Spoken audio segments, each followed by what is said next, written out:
You're in a room with other people talking. You finally say something, and before you even finish, someone cuts across you like you were never there. You laugh it off. You let it go. You tell yourself it's not a big deal, but you feel it.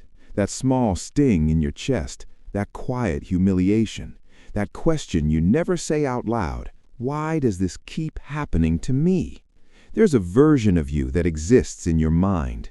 He walks into a room and people feel him. He speaks and nobody rushes over him. He doesn't force respect. He carries it. You've seen him, in your head, in private, in the moments where you imagine becoming more than this. But in real life, you keep becoming the man people test, the man people interrupt, the man people read as movable. And that gap between who you are and who you know you could be, that's where the pain lives. You think the problem is confidence. It isn't. The problem is that you've trained yourself to avoid tension. Not big, dramatic tension, small tension. The kind that shows up when someone disagrees with you, when someone jokes at your expense, when a room feels slightly uncomfortable and your body wants to smooth it over. So you smile too quickly, you explain too much, you soften your opinion, you laugh when you didn't find it funny. Psychology has a concept for this. Social calibration. Human beings are constantly reading one another for stability. Not just what you say, how quickly you bend, how fast you defend yourself, how easily your posture, voice, and standards shift under pressure. And men are especially sensitive to this, not because they're cruel, because hierarchy detection is ancient. For most of human history, a man had to know who breaks under pressure, who stays clear, who can be trusted when things get uncomfortable.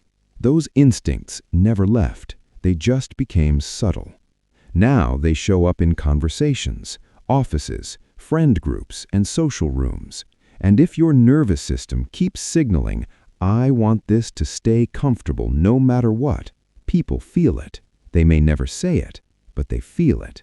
And once they feel you can be bent, respect begins to leak out of the room. Respect is not given to the loudest man. It gathers around the most solid one. That's the shift. The goal is not to seem dominant. The goal is to become harder to move. The Spartans had a simple idea. Discipline under pressure reveals the man. Not motivation, not image, not performance, pressure. Anyone can look sharp when the room is easy. Anyone can sound confident when nobody pushes back. But the real hierarchy appears the moment tension enters. That's when the room starts asking silent questions. Does he panic? Does he perform? Does he seek approval? Or does he stay where he is? The respected man is not respected because he demands it. He is respected because there is no visible gap between what he says and what he is. His posture says the same thing as his voice.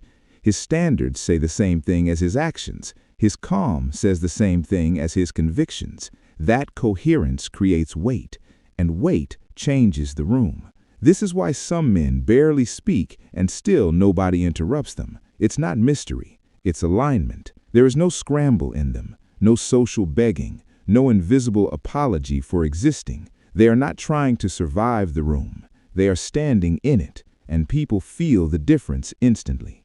So what changes this? Not charisma tricks, not fake body language, not acting colder than you are. You need a new agreement. Not, "I need people to respect me," but "I will stop behaving in ways that teach people not to." That's the path. You stop over-explaining. You stop laughing just to keep things comfortable.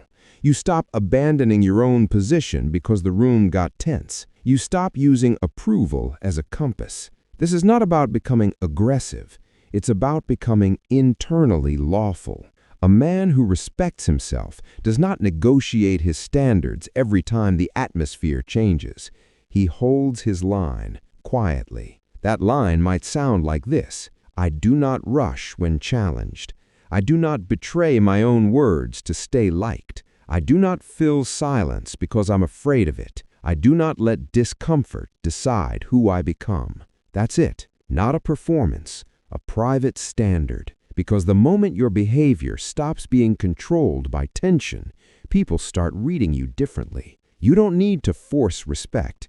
You need to stop leaking weakness. And the fastest way to do that is to become someone who remains himself when pressure enters the room. That moment when someone interrupts you, that moment when the room shifts, that moment when your body wants to smile, explain, soften, retreat, that is the moment. Not later, not when you become more confident, that moment. Because the man you want to become is not waiting at the end of some perfect transformation.